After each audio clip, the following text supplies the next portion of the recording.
Hello, everybody, and welcome back to Beyond Nonsense here on the Nonsense Media Club YouTube channel. The name is Brian Cheverett. Thank you so much for joining me again. Why am I wearing this old hat?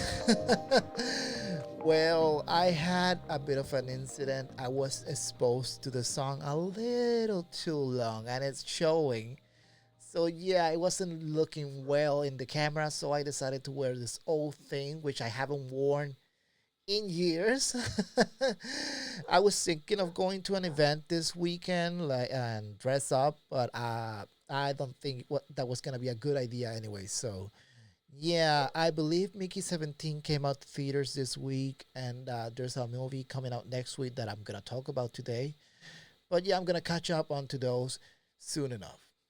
Before I go into what I want to talk about today, I wanted to shout out the Sonic fans, especially the Sonic fans in Puerto Rico, because they're campaigning, or at least in the comment sections on every post in the Sonic Symphony's page on Instagram, for them to bring the symphony to Puerto Rico.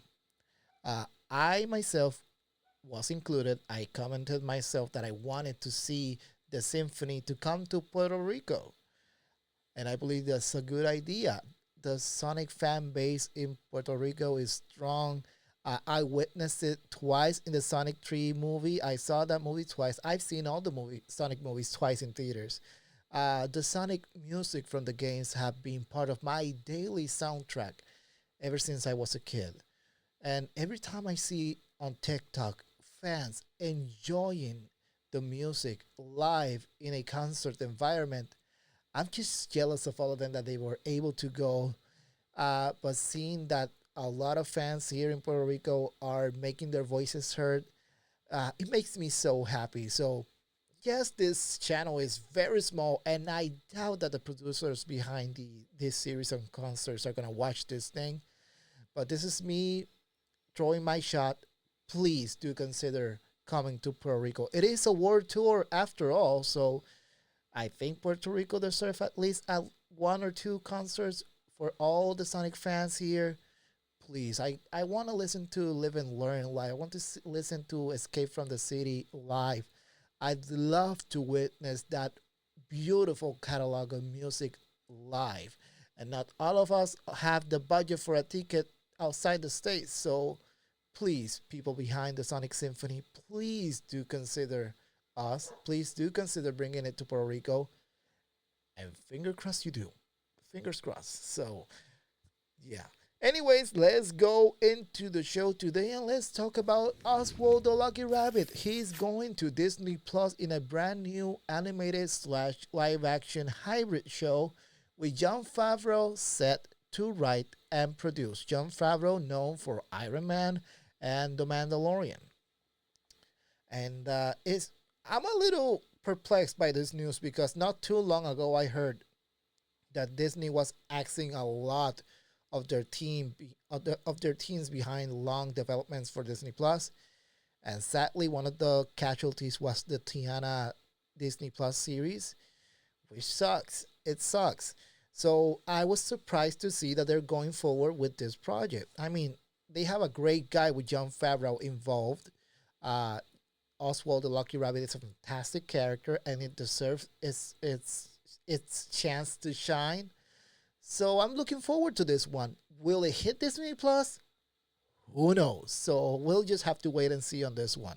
I believe the last project that Disney did that was a hybrid of live action and animation was the Rescue Rangers Disney Plus movie, which by the way a lot of people didn't like, but I found myself having a good laugh with that movie with my friends. I cannot wait to watch it again actually to see if I really enjoyed it. I actually quite liked it. I think I gave it a good review on the channel somewhere. I don't recall right now. But yeah, looking forward to this. Cannot wait to see how that looks like.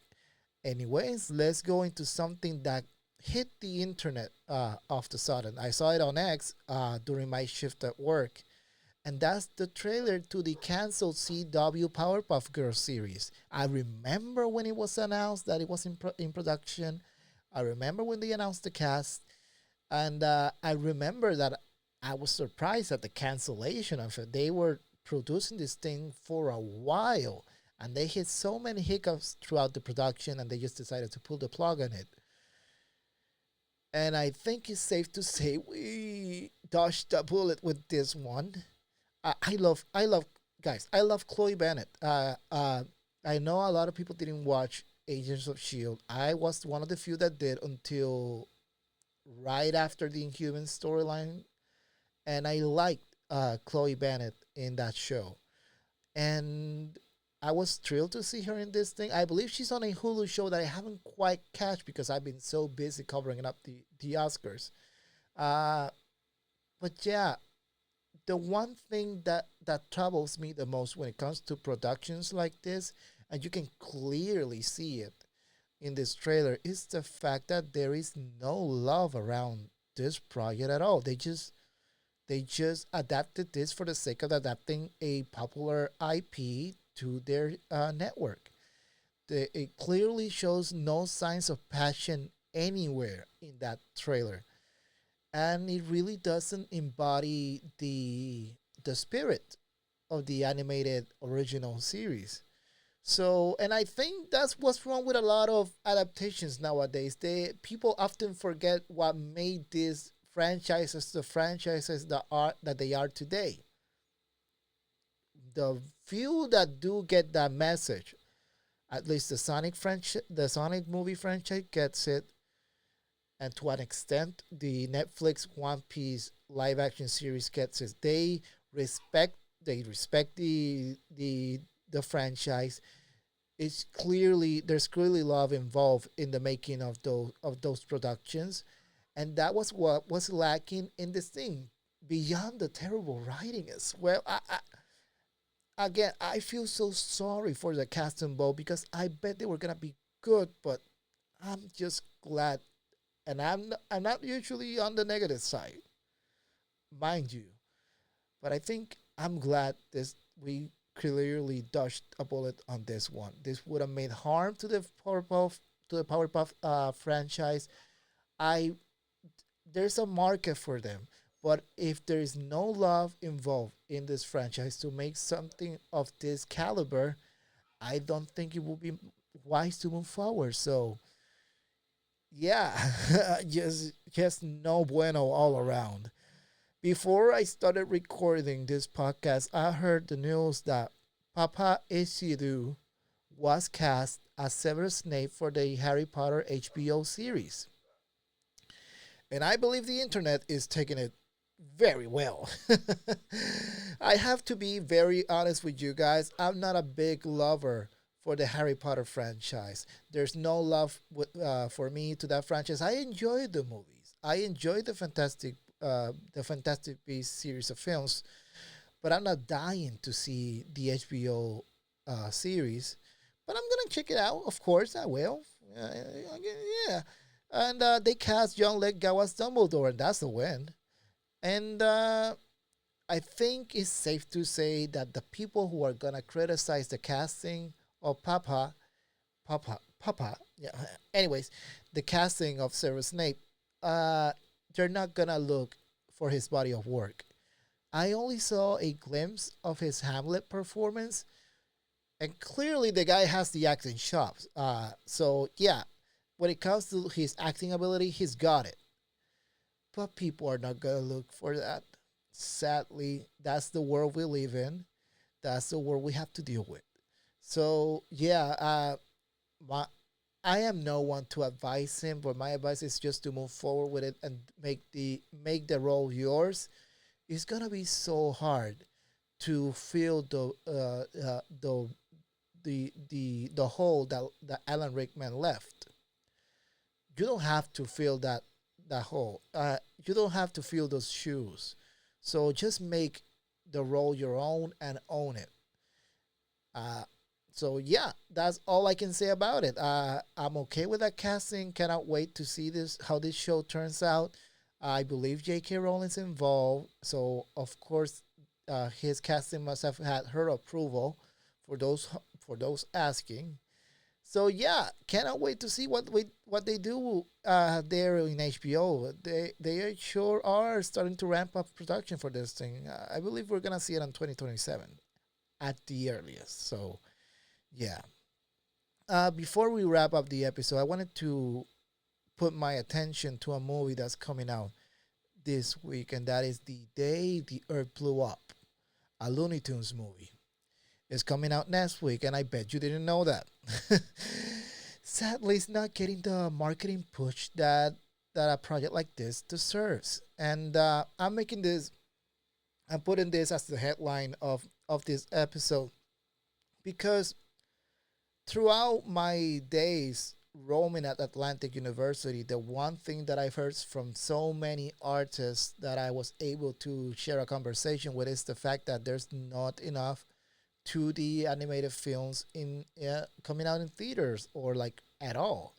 And the ones that make it to TV, they are not particularly well looking.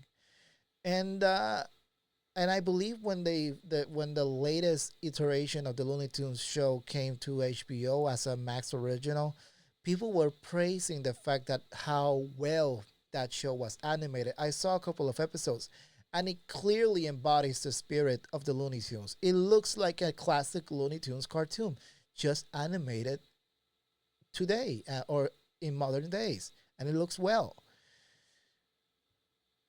And to those people who complain, I don't see them hyping up this movie as much as they should.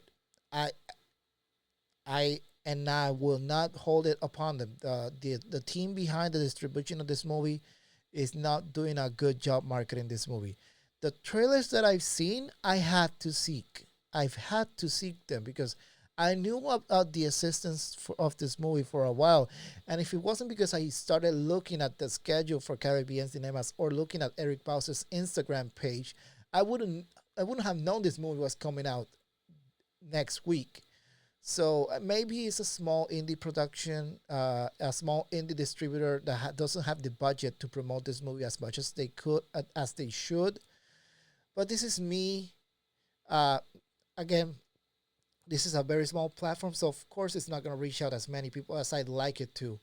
For those people who kept begging for a 2D full length film, please do go watch this brand new Looney Tunes movie.